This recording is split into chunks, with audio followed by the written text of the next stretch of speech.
Hello everyone and welcome back to the channel, Say What's Real TV. This review is the season finale for Tyler Perry's Sistas, Season 7, Episode 22, Had It Coming. So we open up the episode exactly where we left off last week with Rich running to the hospital, busting in on Sabrina's procedure, interrupting, getting into it with Damani, going back and forth, calling him a clown and all that, just completely acting a whole donkey up in that piece. So now the nurse is looking like, what's going on? Sabrina, she's embarrassed. So now Rich is telling Sabrina that he can't let her go through this with Damani. He's more than willing to give up his seed. And she says she's confused because since the beginning of their relationship, he's been adamant about not wanting that. Now, Sabrina, since those were the words that you used out of your mouth, why did you stay with Rich if he was adamant from the beginning of your relationship, which we didn't get to hear it until 3 months in when you sprung it on him and it seemed like he heard it for the very first time. So I'm a little confused at that. But anyway, Rich is trying to prove to Sabrina that he is more than ready, and he's trying to take his pants off and whip it out and give up his sperm. And they're like, keep your pants on, please. And she says it's not enough time to get a new donor because it takes time for them to be vetted. So the two of them going back and forth with that foolishness when the nurse had to say enough. And I was like, yes, somebody, finally. So she tells them it sounds like it's some things that they need to work out and suggested that they talk about their relationship separately from who's going to be the donor. But she also lets Sabrina know that they can reschedule this appointment, but they don't have that much time. They have to move fast, and it has to happen within the next week or so. But they are able to keep Damani's sperm on standby just in case things don't work out with Rich. So the nurse and Damani, they leave up out of the room. And Sabrina, she gives Rich this stern look and says, I'll meet you at the house later because we have some things we need to discuss. And lets him know that she's getting ready to put her clothes on so she can go and apologize to Damani. So of course he's like, you don't owe that fool nothing. And Sabrina lays this guilt trip on Rich and tells him, he showed up for me, so how can you hate on that? So later we get to Sabrina's house and I'm trying to figure out how they bypassed the sofa and ended up in the bedroom. Because baby, when you act the whole donkey all up in the hospital and stop my procedure, there's no need for you to go to the bedroom. I told you we were coming to talk and have a serious conversation. So why he was able to go to the bedroom and be plopped up in the middle of the bed fully dressed is beyond me. So Rich, he tells her that he really couldn't let her go through with that because it was tearing him up to think that she could be having a child with somebody else. And he had two decisions to make, either break up or get with the program. And he has decided that he wants to get with the program. So Sabrina, she gives him a chance to leave the relationship. Go ahead, get out while you can. He says he doesn't want to get out. So she says, make sure you're serious. Don't just do this because you don't want to lose me. Because she knows it's confusing. She knows it's a lot. And she does love him, but she loves the idea of being a mother more. So Rich told her that he understood all of that and tried to explain, like for the 50th time, why he felt like he didn't want kids. And he tells her he had never met anybody that he wanted to have kids with. So apparently not even his ex-wife, but that's neither here nor there, until he met Sabrina. And now things have changed. And he continues by basically professing his love to her and tells her that when he sees his future and thinks about the success of it all, she's in his visions every single time and that he wants to be with her more than he does not want kids. Now, Sabrina was okay with that. They basically kind of make up and kiss and stuff. But what I'm curious about Rich is, why didn't you propose in that moment to Sabrina? You should have came with a ring, set a date for next May. Now, Rich, you said that since you've met Sabrina, things have changed. So that also means that you do want to get married again, correct? Because you said that you see Sabrina in your future. Every time you turn around, it's Sabrina, Sabrina, Sabrina. You love her. You want her to only bear your kids while y'all together. You want to be a great father to her kids. So that means you should be wanting to marry her as well. So I feel like that should have been part of this conversation. And it could have also let Sabrina know that you are serious and that this was not all about Damani. So we're going to head over there to Danny's house and she gets a knock on the door and it's Tony. Apparently these two haven't spoken since he left her house butt naked. So he comes in with these fake looking flowers. I guess that's his way of apologizing. And he sits down and he tells her he knows things have been a little messed up ever since Tiffany sent the pictures. But he wanted Danny to know that Tiffany is gone and the kids are gone with her. She finally got her orders, so she's being stationed in Italy. So I'm wondering how much time has actually passed since the day Tony left Danny's house naked like that. He comes in, he's like, I didn't really mean to make you feel like you were in competition.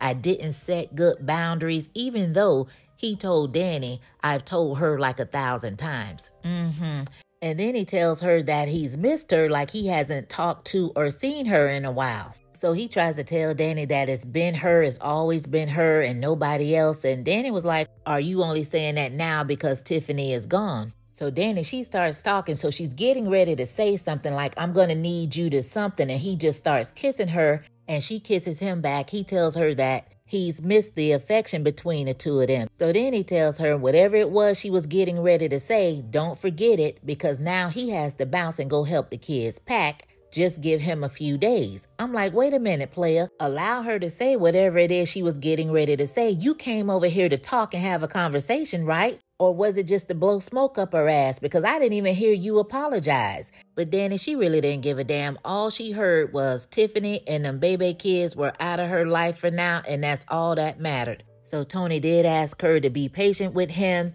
Can she do that? She agreed. They kissed. He got up to leave and he looked all around her apartment like that was the last time he would be stepping foot in there. So when he gets to the door, Danny was like, hurry back. And he says, I will. But the whole vibe Tony was giving was screaming something different to me. I don't know if his plans are to go to Italy with Tiffany and the kids, but something definitely was awkward about how he was acting. So we go over there to Zach and Fatima's, and we see Fatima coming down the stairs, and Zach just started going in and just seemed kind of out of place to me. The scene just seemed kind of awkward.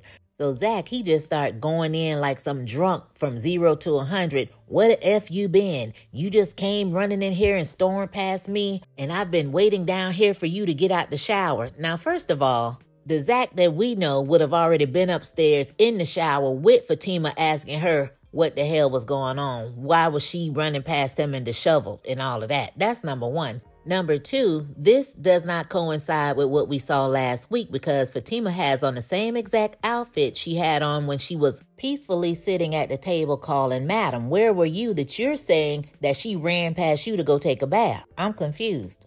But nevertheless, Fatima does tell him don't talk to her like that. But he's still over there on 100 talking about I've been calling your phone, it's dead. And Fatima, she was looking scared like she didn't want to tell him what happened.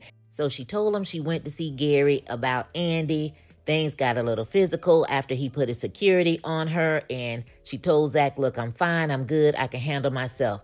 So he was like, oh, so the security put hands on you. So now this has sent him to 1,000. He is ready to unalive Gary. Gary has to go. He is over it. He's done. He says Gary has disrespected everybody for the last time. He's trying to get out the door. Fatima, she's trying to pull him back to talk him off this ledge. So Fatima has to remind him that he has something to lose now. He has Michael and the twins on the way. But she does agree with him when he says something has to be done about Gary. Just let her do things her way and Gary will get what's coming to him. So we head over there to the law firm. Miss Marie, she comes in letting Hayden know that time is up. She needs evidence on Roger quick and in a hurry. He has absolutely nothing to give. She goes off on him and tells him to talk to the hand. So right on time, in walks Andy, and she provides evidence that Miss Marie is looking for. She hands her a folder with all the fixation information that she got from Maurice last week that helped her with this case. Miss Marie calls checkmate, and she is ecstatic, telling Andy she knew she'd made the right choice, hiring her and giving her all the praises, all her flowers, all the things. So Andy tells Miss Marie that she's going to have paperwork drawn up for Roger to sign because they're quite sure he doesn't want his business out in the street, so she shouldn't have to pay out a dime in this divorce settlement.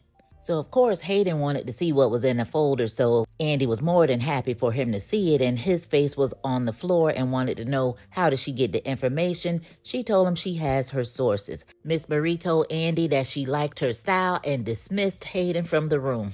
So once Hayden left out of the room, Miss Marie continued to praise Andy, telling her she knew she was a superstar the moment she laid eyes on her. Then she brings up Jordan and says that she has to thank Jordan and how they were going to be this big power couple. But the mere mention of his name sent Andy into this depression state. And Miss Marie, being one that knows how to read the room, can sense that something is not right with Andy, and she asks her what is going on, tell her, talk to her. So Andy lies at first, basically just trying to say nothing, life just be lifing.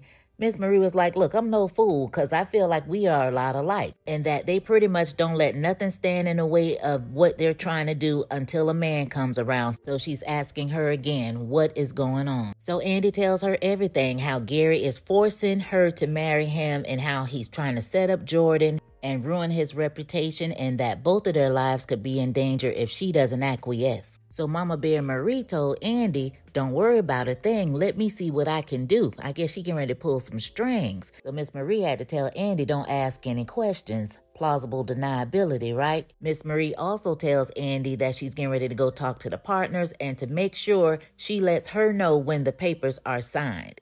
So on her way to see the partners, apparently Miss Marie made a detour to Hayden's office, wondering did he want a midday snack of her Golden Corral. Wanted to know if he wanted to go to that buffet, right? So I guess all the buffet snacking was over for Hayden, because now he's in his feelings because he got kicked out of the conference room. So he asked her what was up with all of that. You know, you didn't have to do me like that. So she was pretty much just laughing in his face, telling him she was handling her business and that he didn't strike her as the type that would confuse business with pleasure. And he's going on and on talking about he's been busting his ass for her. And she was like, you was busting your ass for the paycheck that I was delivering. Now Andy delivered, you didn't, case closed. Miss Marie ain't no joke, you hear me? So Hayden must have fell and bumped his head on his way back to his office, because now he's going off on Miss Marie, telling her he must have been delivering something because she's constantly coming into his office begging for the D. So why did he go and say something like that? Miss Marie was like, you're not even on my level. You are lucky you were available and convenient, and I looked at it as charity work. So then he had the nerve to tell her he was going to go to the bloggers with information that she is getting back shots from one of her attorneys. So she told him, trust, you do not want to play those games with me, because I am a grown-ass woman and I will spill my own tea before I let you do it. And if you want to play story time, I can give the media a whole novel on the stuff that you're into that you'll never be able to come back from. And basically told him to jump if he's feeling froggy. Just try it.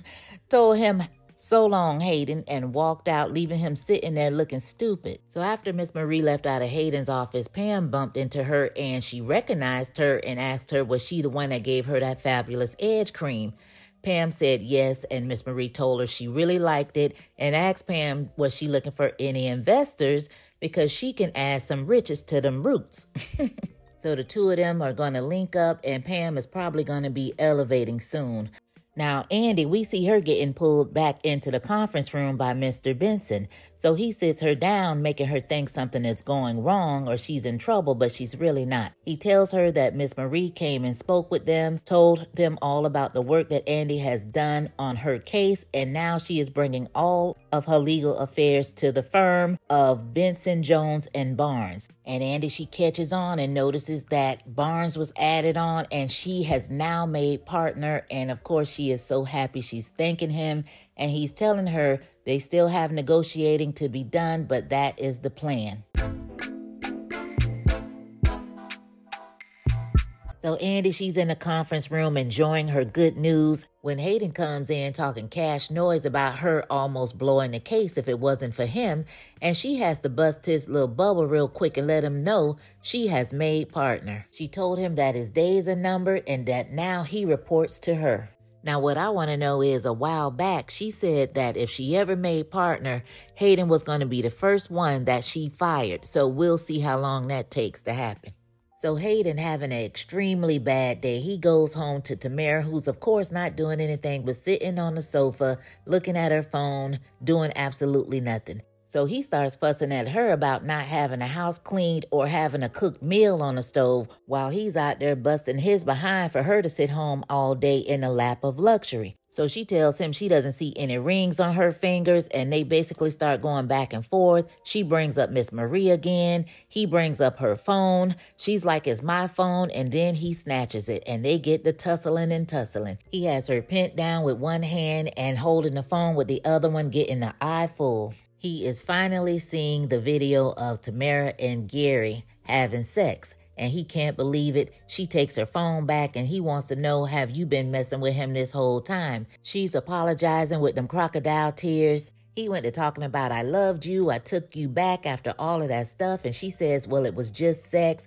And I'm like, Hayden, you was hunching on Miss Marie. So, I mean, really, come on, men know they can dish it but can't take it. Unbelievable. So then she tells a half-truth and tells him that she was trying to get money from Gary, which was true, but it wasn't for the two of them. And he was like, don't try to make it seem like that's what you was doing. Like, Hayden didn't need no money from Gary. So both of them are sitting there with tears running down their face. Hayden is looking like his chest all caved in. He wants to know how many times they had sex, how long has it been going on, and, she gives him whatever kind of explanation, and he was like, well, you better tell me because I'm going to ask Gary. She says, Gary is a liar. You heard how he was talking about you. And Hayden told her he couldn't hear ish from all that effing moaning she was doing and kicked her out of his house. Get out. And now he's sitting alone on the sofa feeling betrayed and played. So Andy, she calls Jordan and she gets his voicemail and she leaves him a message thanking him for sending Miss Marie her way and that she made partner and it was all because of him. And I'm like, really, it was because of Maurice, because you almost lost the case. So she wanted to tell him that she was sorry that she couldn't be with him and that she was getting married and it was nothing he did. She's just basically trying to protect him. So we go over there to Sabrina's house and you got Karen, Danny, and Sabrina. They're talking about Andy and the whole Gary situation. And Karen is not buying it. She said that Andy doesn't know, but she did see her calendar and the wedding is tonight. She just doesn't know where it's at. So Sabrina was like, wait a minute, Karen, you mean to tell me that she is marrying Gary tonight? So with that being said, Sabrina had no idea this was happening. So why does Sabrina already have this little peach dress on with the matching purse? Why did she change clothes from what she had on earlier talking to Rich? Where was she going? So they're just sitting around trying to figure it out. And Sabrina says maybe Andy really does love Gary and they just don't know the whole story. Karen is not buying it. She says her friend is smart and strategic and it might be something that they're missing. So Danny tells them that Gary is being investigated and he could be making Andy marry him so that the spouse doesn't have to testify. So both of them looking at Danny like, girl, what? So they tell her she needs to stop watching so much TV, but truth be told, she probably is the closest to what it could actually be. So Danny says they have to save Andy. And Karen, she's with it. She's like, look, we're going to do what he did at my baby shower. We just going to pop up. And scary Sabrina over there like, and then what? Like, what are we supposed to do with that? Danny is like, we just got to unalive him and bury him 6 feet deep. And what? Now, if it wasn't for the fact that Karen was pregnant, she would have been all in, 10 toes down for this. She kind of low-key was with it because she then said, we just got to do what we got to do. But leave it to Sabrina to be talking about jail, saying, oh, how I just got my man to father my kids and she doesn't want to go back to jail. I'm like, leave Sabrina home. So now they have agreed to go crash yet another wedding. And then Danny says, we'll unalive him. Now, Danny is giving me that she's some kind of low-key killer. So we go back over there to Zach and Fatima's, and she's on the phone trying to get a hold of Madam, and she's telling the person to text her when Madam is ready to meet up. So when she gets off the phone, she says that Madam will call her back when she's done, and she's already knee-deep with some other business. So Karen calls Zach phone so she can get a hold of Fatima because when Danny tried to call Fatima, she didn't answer the phone, and that was because she was on the other line trying to call Madam.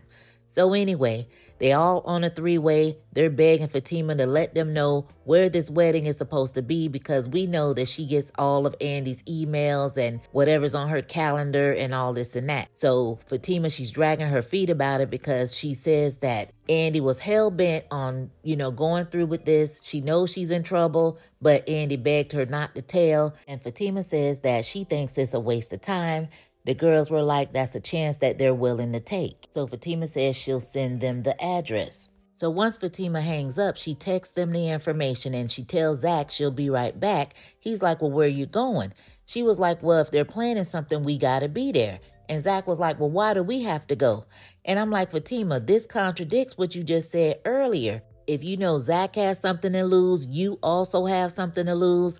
Get somewhere and sit down, okay? First of all, where is Michael? Y'all getting ready to frolic all over town trying to chase Gary down when you should be in the house tending to Michael. So Zach agrees, so she runs upstairs. She comes back with the red bag that she took over to Andy's penthouse that time. And Zach was like, well, damn, what's in here? She tells him something for the both of them and let her handle it. He looked at her like, okay, Suge wife.